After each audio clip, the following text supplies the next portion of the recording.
Venus and star blessings, everybody. I'm here to talk about the upcoming full moon, which is in the tropical Scorpio, 22 degrees Scorpio. There it is right there, conjunct the goddess Juno. And the sun is conjunct Uranus. So we have this opposition with actually Uranus and Juno. And obviously the full moon, sun moon opposition. I probably won't be speaking very long. I'm still recovering from a sinus infection. I just saw someone wrote me a very lovely message on my last video saying that they too have a sinus infection and that they never ever get sick, fortunately for them, but they have an ongoing sinus infection they've had for weeks, and they know many others who have the same. And yeah, look, I've noticed a lot of what's been identified as chemtrails for decades now. Anyway, Prince spoke about it decades ago, and other people as well. But I've noticed heaps of chemtrails being dumped all around my area. Probably since this sinus infection started, actually. And a lot of people are sick all over the place. So believe what you want. It's up to you, but I certainly do feel that there is some correspondence there with crap that's dumped, on the earth and how it affects our bodies and just everything that's going on in the world at the moment, which is, pretty intense. We are at such huge critical turning points, as we all know. Namely the Saturn-Neptune conjunction, which is approaching. And even though that conjunction is not going to perfect until next year in February, Saturn will get into Aries pretty soon and get very close to Neptune, obviously. And so I think this energy is already somewhat kicked in. I was reading some of the work of Richard Tarnas, who's an astrologer and I suppose many other things, a lecturer and so forth. Mainly studies, cyclic planetary cycles and their corresponding events relative to history. And I was reading some of his work on his ideas and perception on Saturn-Neptune conjunctions. And I've got to say, it was pretty gloomy, pretty gloomy. There was not much that was very inspiring out of that. And that's just a fact. I guess a Saturn-Neptune conjunction is a pretty difficult energy. It's spirit and matter, basically. Spirit being Neptune, matter being Saturn. But a lot of the things I was reading, he mentioned free-floating anxiety, which I thought was really interesting because that's a term I've used over the years to describe Saturn in the 12th house, actually. Saturn in the 12th house is free-floating anxiety. So if you have that, let me know if that's something that you feel throughout your life as a theme. I'm not going to go into the Saturn-Neptune conjunction right now because I intend to come back and speak to it, directly, possibly with another astrologer. We'll see. But I just wanted to bring it up as a way of it's present, right now in what we're feeling, even in this lunation cycle. This lunation started at the early degrees of Taurus 2 weeks ago. So, 2 weeks later, we have the full moon. And before I talk about the full moon, I also just want to highlight what is, so crucial. Let me just try and grab an arrow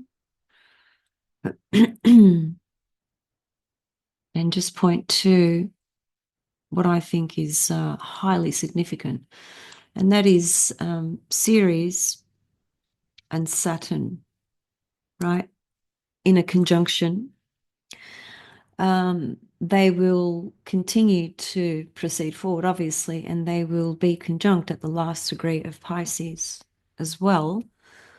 And I think that's a very crucial passage, which I can tell you now is not easy. And I can tell you that from personal experience because I have that conjunction in my birth chart natally, a Ceres Saturn conjunction.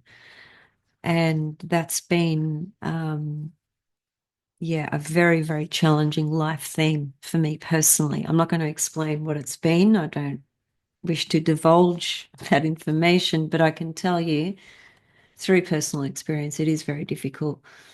And I'm bringing this up because this energy is very potent and it is right here, right now, happening during this full moon. And, you know, it's at the end of the wheel, approaching the end of the wheel, Pisces. And Pisces, of course, is a water sign. It's the last sign of the zodiac. It's, you know, the end of the wheel. It speaks to closure. It speaks to endings. And whatever the endings may be that come up at this time, you know, it's going to be difficult because those two symbols, Saturn and Ceres, and have a look at them.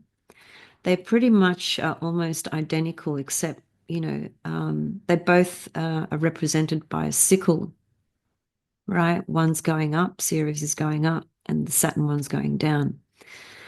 So they both have this aspect about them that severs and cuts things off in ways that are painful, actually. You know, Ceres is the mother of Persephone, and her daughter was abducted by Pluto.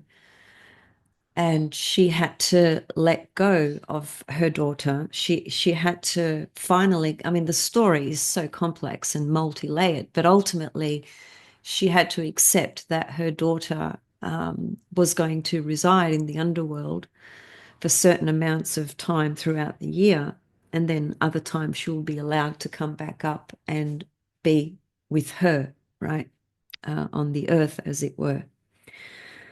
Now, Ceres is a, you know, a big symbol for agriculture, you know, nature and the earth, and that then speaks to nurturing and sustenance. And the shadow side, of course, of Ceres is the lack of nurture. She brings up, you know, themes around loss and grief and pain and suffering, because that's exactly what she went through. And Saturn, you know, is a daytime planet corresponding to this, what we call a third dimension reality. And it's a archetype that also corresponds to karma and the seeds that we've sown. So there's something quite, you know, powerful coming to culmination here with Saturn and Ceres. And because it is in Pisces, it is bringing up a lot of emotional content that probably relates to, you know, certain realities that we've held on to, certain dreams we've held on to, um, things that we've really longed for. Longing is a really great word for Pisces and Neptune in the 12th house. It's a longing of some kind that everyone's heart actually has, you know, in different ways for each of us. So there's something being lost here in a way, some longing that we've had towards something or a lot of different things that's been severed or lost or grieved or mourned for. You know, it's these are all really difficult words, right? And so I'm just speaking to the language, but you know, each person will experience this in their own way. And of course, the personalized version of this will relate to where this conjunction is occurring in your own birth chart. And also, you know, if you're a day birth or a night birth. So if you're a night birth, Saturn is more difficult. Um, as per certain systems in astrology, it's the greater malefic. It is a malefic planet, period.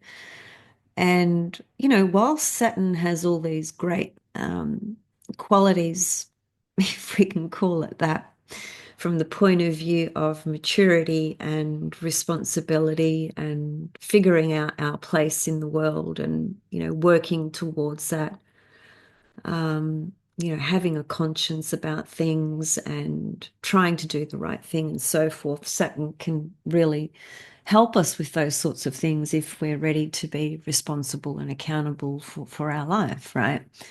So there is all of that. But in this particular passage here with the series, the main thing that I see is sadness and loss, in whichever way that plays out.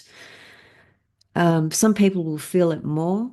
People who have a Saturn series, aspect in their chart, hard aspect particularly.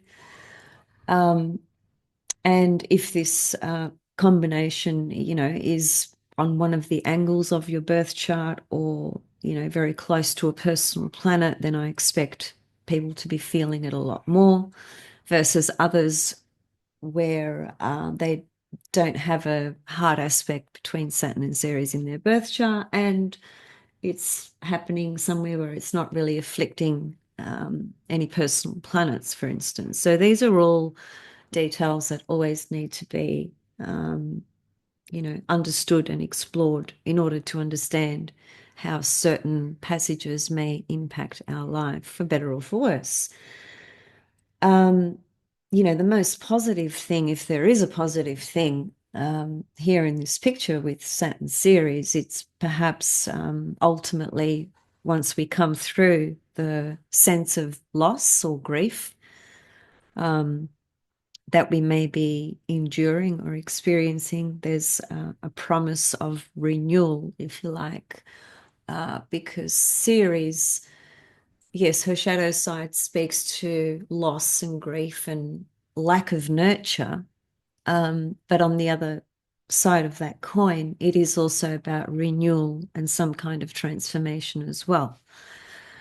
But you cannot go through a passage of Ceres without experiencing some type of loss. It's just part and parcel of the meaning of this particular deity, this particular goddess. And so I feel this passage is very profound. Furthermore, they will also meet up in Aries. Now, they will not be exactly conjunct in Aries, as in like a 0 degrees conjunction. They will be a couple of degrees apart, but they're still going to be there conjunct as well. So there's something more to this story, which will continue at the beginning of the wheel being Aries. So there's really, really profound shifts going on. And even Pluto Mars, now the opposition is moving away because Mars is now progressing, a lot quicker, pardon me, through Leo. So it's moving on, and the actual opposition, technically speaking, has passed, but that energy is still there. Mars is not, far away enough to say that that energy is not felt at all. So that's a very intense, tension, conflicting type of energy, can be, right? Depending on our circumstances. So it's just good to keep that in mind. Because if there is, underlying things that provoke conflict around you or within you, then, this Mars opposition is a classic hook for that kind of energy to erupt and explode. So keep that in mind as well. And of course, Mars is the ruler to this full moon. It rules Scorpio. And so does Pluto, for that matter. And they're opposite each other. So we can't deny that this opposition has something to say about this full moon.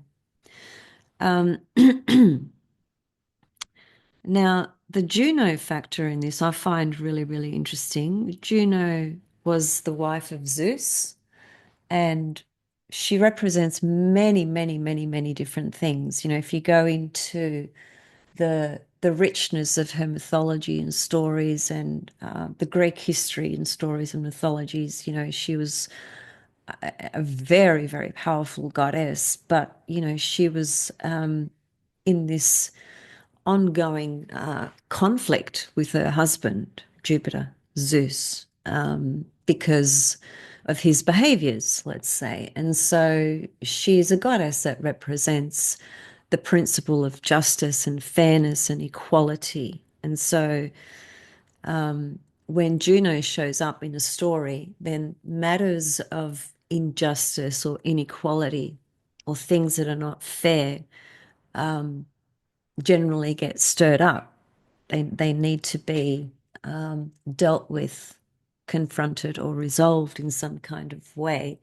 She's the principle of marriage relative to the time in which she was spoken about in Greek myth, especially.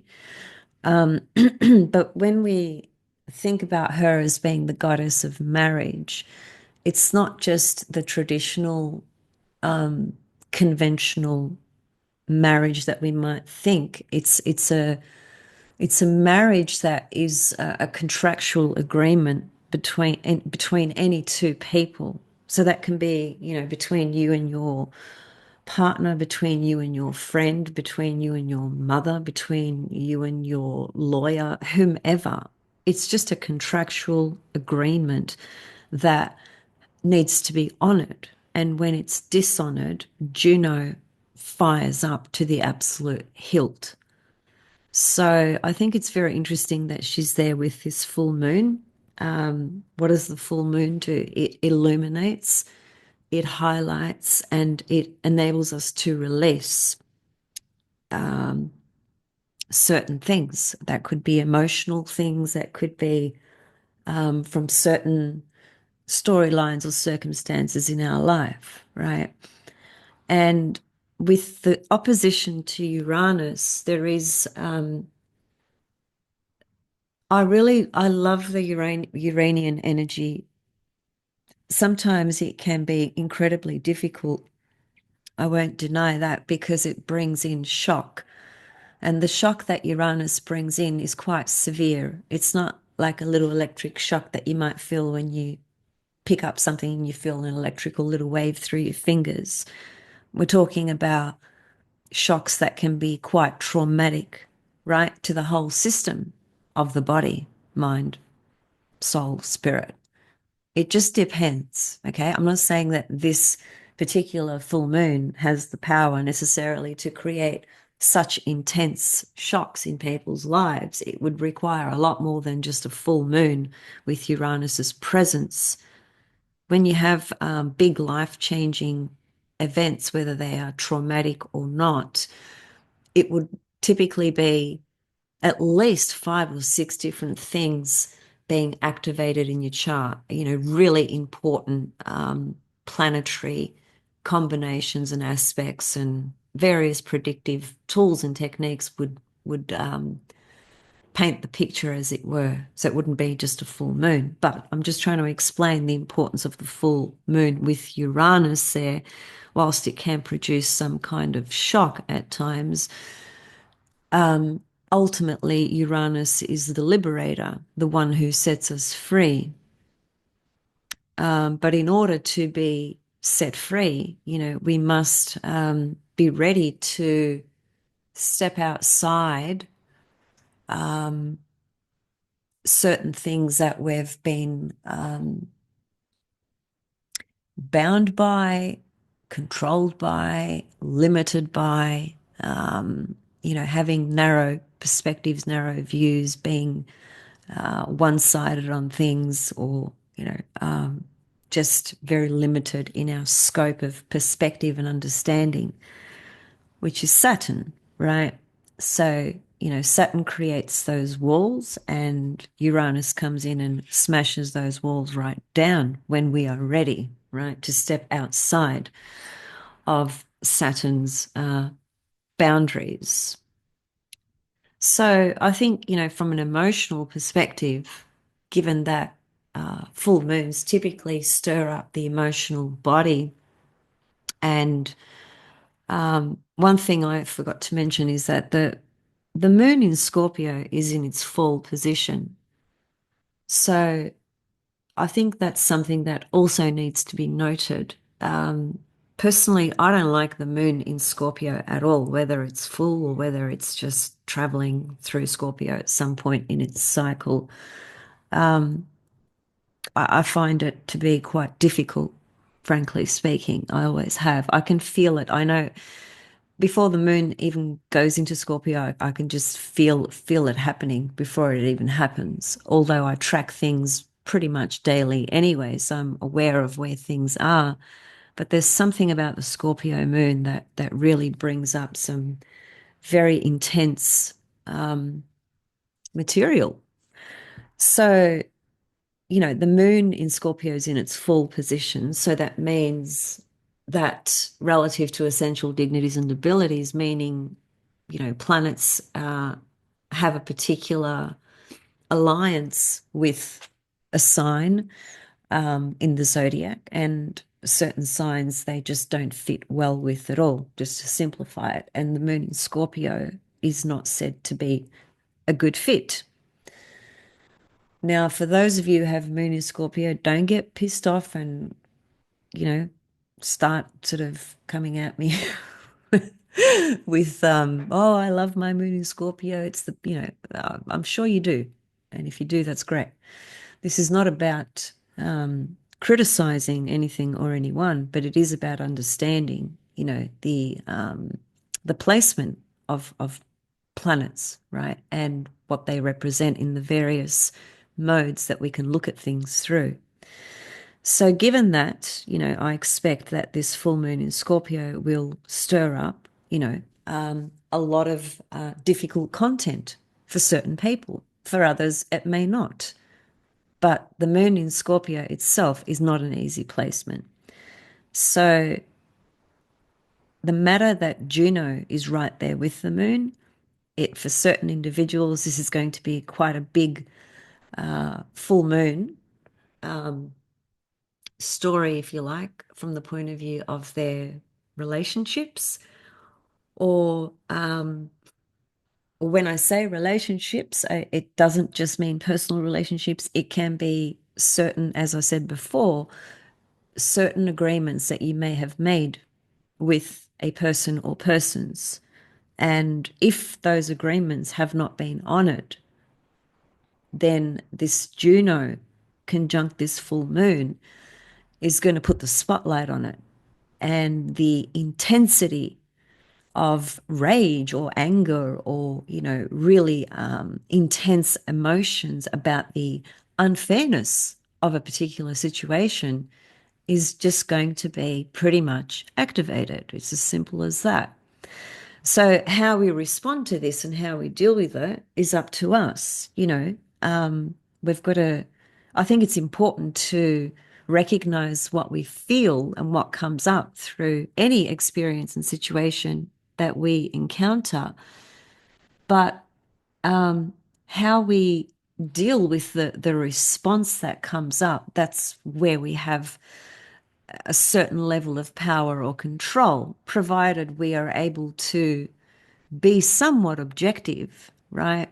And somewhat detached as well, which is very difficult to do with the moon in Scorpio. The moon in Scorpio is not detached at all. It's incredibly, what's the word? All consumed by the depth of feelings in whichever direction that is projected onto or felt internally. The depth of the level of feelings of moon in Scorpio is there's no limit, as it were. The depth is so vast. So it just depends on each of us in terms of what's going on in our life and how we might feel during this full moon. But I guess the positive thing with Uranus there is it does enable a really powerful emotional release. You know, it could be that we've been holding on to a certain something or a bunch of feelings about something or someone or circumstances, whatever it is, right? Because it's going to be different for each of us. You know, holding on and holding on and holding on and just swallowing it, swallowing it, swallowing it, right? Suppressing, suppressing, suppressing. And that eventually that needs an outlet because it erupts in the body, right? So it can cause things to happen inside us, you know, be it physically, emotionally, mentally, or whatever the case. So with Uranus there, we have this opportunity to perhaps lean in towards some sort of detachment, a recognition and an understanding and an ownership of what we may be feeling with certain injustices and certain unfair things that have been going on, Juno on the moon, but lean in towards the Uranian component here to set you free from what you've been holding on to. Allow yourself to be liberated by what's being weighing, you know, really heavy in your heart or in your mind, you know, about certain circumstances. That's how I see this Uranus energy being very, very helpful and useful. On the other hand, it can also bring up, because it corresponds to shock, it can bring up, and it also corresponds to what's unexpected. This full moon can bring up, you know, some really unexpected behaviors or truths that come to light that you just were not prepared for. You just didn't expect that that would be revealed to you at this point in time about that situation or about that person or XYZ. And it might be a shock initially, but ultimately it can liberate you from perhaps what you've been holding on to or being completely attached to, Taurus, and having had a a difficult time in letting something go, right? So this is where the release of the full moon can really help, right? And also the other important factor here is that the goddess Pallas Athena is basically square, right? The sun and the moon, right? She's forming a T square to the sun and the moon. And that's a pretty important part of this picture because Venus at the moment is a morning star. And the morning star Venus is basically Pallas Athena. So even though there's some, you know, challenging energies here, particularly with the Saturn series, because it's, you know, ultimately we're saying goodbye to something. You know, we're surrendering to something that was just a dream that we, you know, it literally was just a dream, right? Or an illusion, probably a better word. Because I'm not suggesting that we should diminish our dreams and let go of our dreams. I'm going to be speaking a lot about that when I come back to speak to Saturn-Neptune conjunction, because the whole thing about ideals and dreams is a massive component with the Saturn-Neptune conjunction. So Pallas Athena is the goddess of wisdom and is the goddess of clear seeing. And here she is in Aquarius, a sign that is one of the most objective signs in the whole zodiac. It's the sign that can stand back and look at the whole of humanity, the whole planet, the whole universe, the whole whatever. It just has that ability to stand back and visualize the bigger picture. Sagittarius does that as well, of course.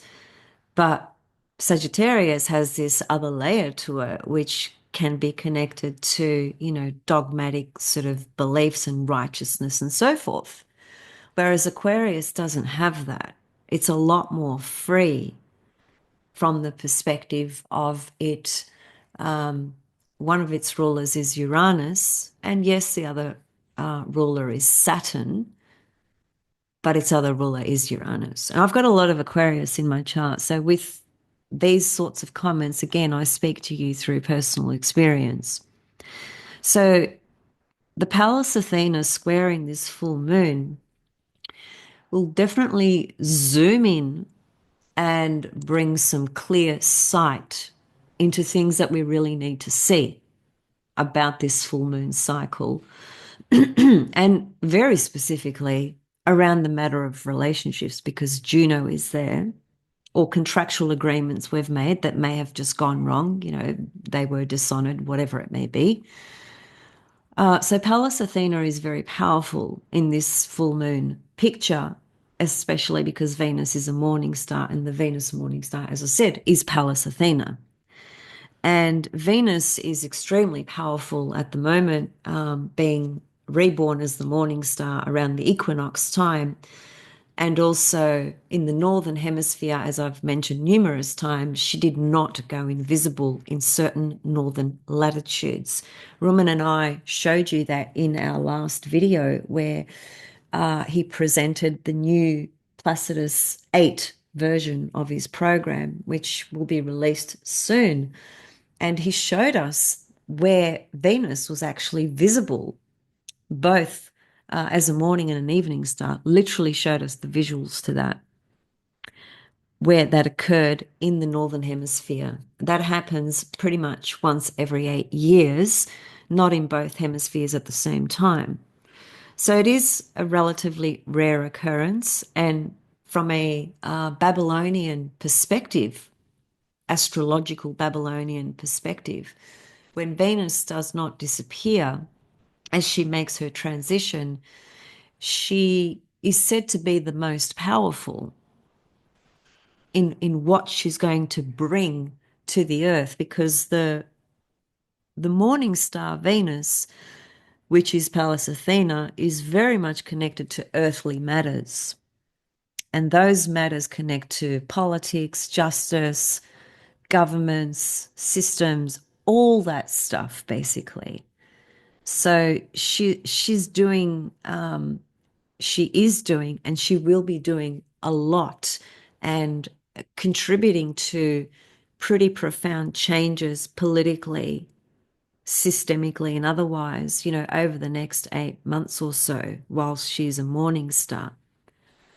So she's very powerful, in other words, at the moment. And given she is represented by Pallas Athena, and although this Pallas Athena up here, this is the asteroid, which is, it's not Venus, it's an actual asteroid body, but the archetypal meaning is the same as what it is to Venus being a morning star. So Venus is extremely powerful. Pallas Athena is very powerful because she's squaring this full moon. Now, square aspects are dynamic and very intense. They're not easy to walk through. They can bring about conflict and tension, but what they also can do is create the necessary change and shift that needs to happen. Basically, because squares make things so uncomfortable, we get to a point where it's fucking impossible to deal with this person, or to deal with this situation, or to accept or to condone XYZ any longer, right? So you get to this point where enough is enough kind of thing. That's a square aspect type of energy. So it forces you to take a different course of action. And so this might be very prominent for certain people relative to certain commitments, contractual agreements, and or relationships, because Juno is right there with the full moon. So Pallas Athena, being the goddess of clear seeing, comes in and shoots the vision, shoots it right there into that full moon, This is right. Here's the clear picture. Here's actually what the fuck is going on. What do you want to do about it? What course of action do you finally want to take towards this particular matter or situation? And Uranus creates that ability to free ourselves up from something that might have been keeping us limited or tied down or blindsided completely. So, this is a very powerful full moon. And the two rulers to the full moon, Pluto and Mars, are still opposite each other. So this is, pretty intense cycle, pretty intense full moon. Just the moon in Scorpio alone is often very, very intense. Every month when she moves through Scorpio, it's a pretty intense time. Some feel it more than others, but this is a collective sort of reading, if you like. So, in summary, there are some deep deep losses that would be occurring, deep sense of completion of certain things, saying goodbye to certain things that can no longer continue. That could be something that's been going on for a year. It could be something that's been going on for 40 years. Just depends on the individual. So there's sorrow and loss here with the promise of renewal, but you cannot work with series unless you say goodbye to something. It's almost a black and white rule because of the archetypal influence that she has, her story. Each planet has their story, right? And they have multiple layers for sure. But the series story, although it's multifaceted, the primary and key theme to her is the experience of loss and grief and how we might renew ourselves after that painful, journey. So this little window here, this passage could be speaking into this full moon and the intensity of what we might be feeling with this sense of loss or sorrow or leaving something behind. Could be somebody dying close to us. Could be any of those things and more. Just depends on the individual once again. And the moon in Scorpio, the full moon in Scorpio, is obviously going to magnify the volume of that emotional intensity. But although this is quite difficult, the thing to remember is that Uranus can really help us find a breakthrough in this picture by releasing ourselves, really freeing up something in our life or something within us relative to certain things that we must let go of. My favorite quote for Neptune Pisces 12th house is, the hardest goodbye is saying goodbye to an illusion. It really fucking is. If you've had a Neptune, trip in your life, then you really understand that statement. It couldn't be further from the truth. Neptune transits are the most difficult. I've said that for a long time, and I think I'll probably say that for infinity because they are. So, and finally, just to add to this story of Juno, who's the goddess of justice, equality, fairness, and she fights for things to be right and fair and equal. Well, pardon me. In the Babylonian zodiac, this full moon is in Libra. Well, it's in the Libra constellation, let's say. And it's sitting in the scales of Libra.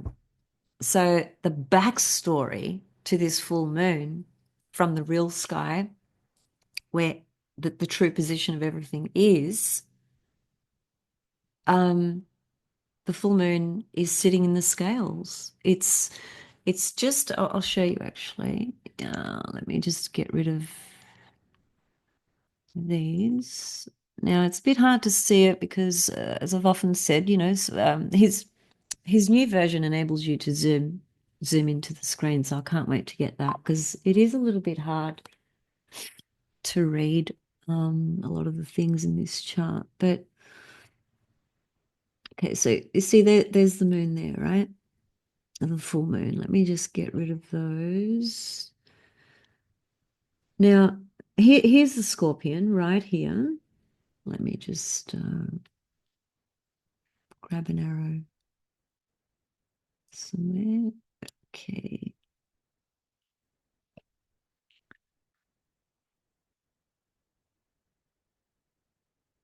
Um,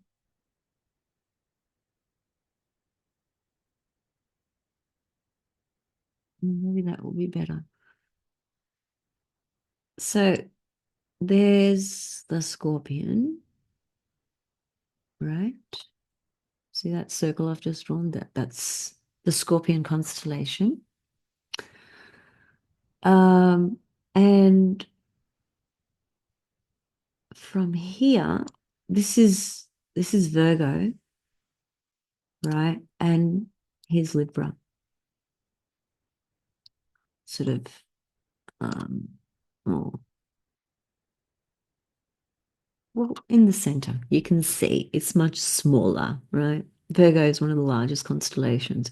Fucking incredible, actually. I'm so intrigued by how large Virgo is because there's all these different meanings. Sorry to sidetrack, but there's all these different meanings in the Virgo constellation. So if you've got planets sitting on her head or on her wings, there's very specific meanings there. If you've got, you could have something on Spica, which is her left arm, hand. That's her giving spiritual wisdom and protection. Love Spica. She's my most powerful star in my chart, and she's the most spiritual star out of all of them. Anyway, sidetracking. So here's the scales right here, okay? And this is where the moon's sitting, all right? So even though it's in tropical Scorpio, it's sitting very close to the scales and just the beginning, the head of Scorpio. It's just here. Now, why is that important? Well, because what does Libra represent? It represents justice, fairness, equality. Um, the degree of that degree of Libra, which I think was 20, just draw the planets back in again. 20, yeah, about 20, no, there it is.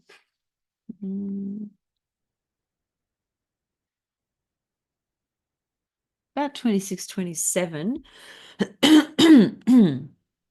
Apparently it corresponds to a divinity called Shamash, who was a sun god and a central figure in the Mesopotamian times, Babylonian astrology.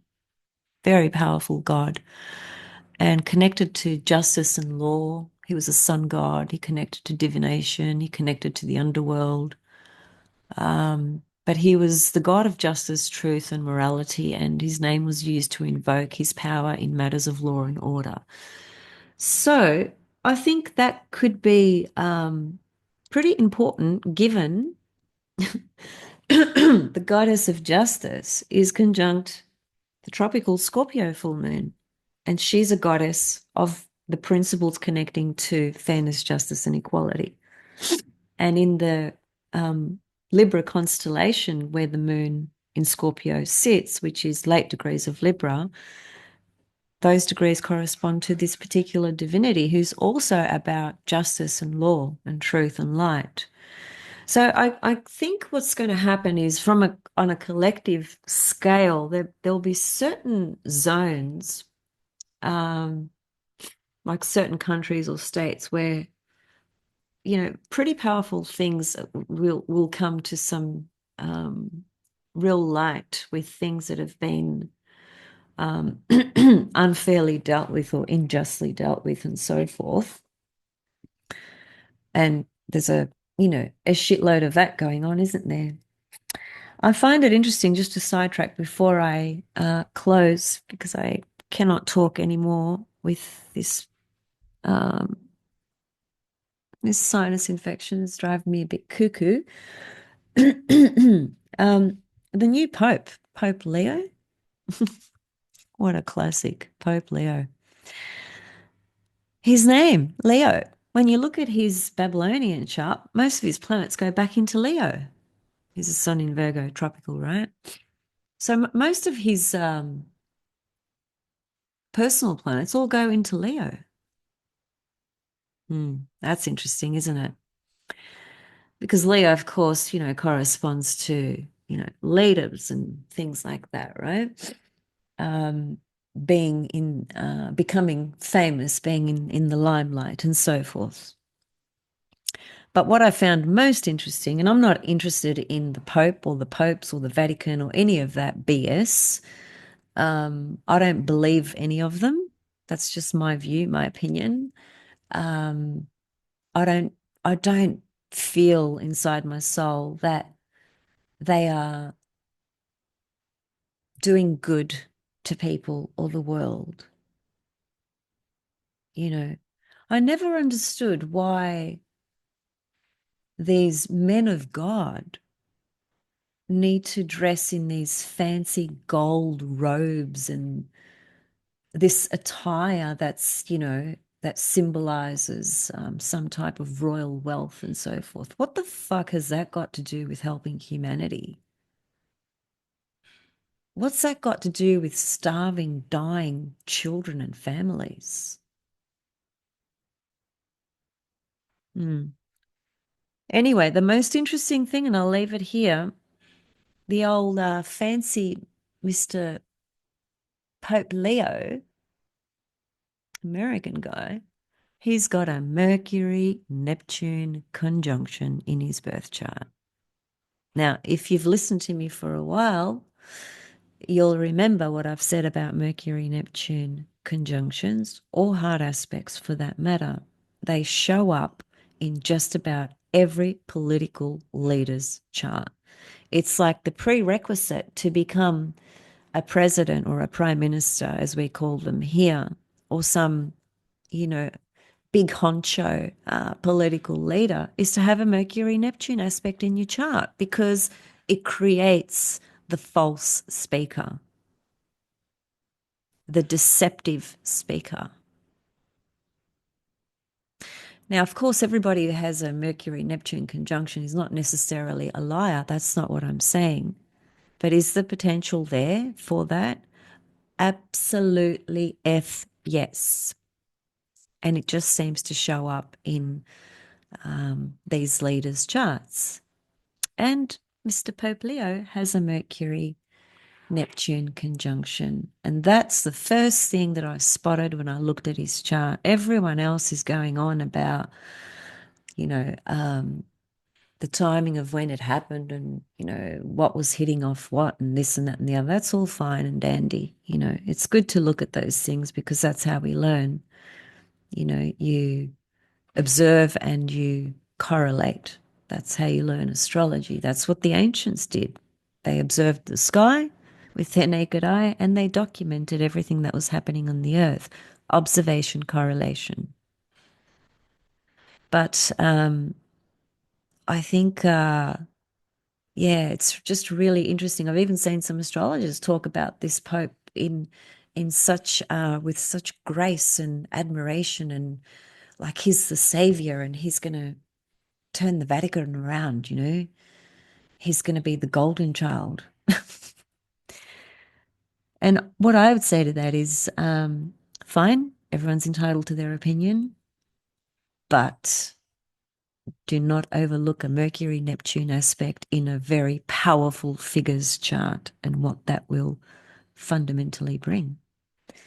So, yeah, I'll leave it there and happy full moon. I don't know how happy it's going to be, but I reckon one of the advantages of this is to take time out, which I've been sleeping pretty much the last sort of 6 days. Most days and nights I've just been sleeping because I've felt so knocked out from this sinus infection. It's yeah. But it's been kind of good from the point of view of I haven't been engaged in social media hardly at all. Maybe like one or two posts here and there on Facebook. But for the most part, just resting. And um, it's felt very healing in a lot of ways. And I feel with a Scorpio full moon, that's a really good thing to do, to just, if you can, really just take time out to just feel into what's coming up for you, to process it and to free yourself up from it, Uranus, and see the truth of it. Pallas Athena.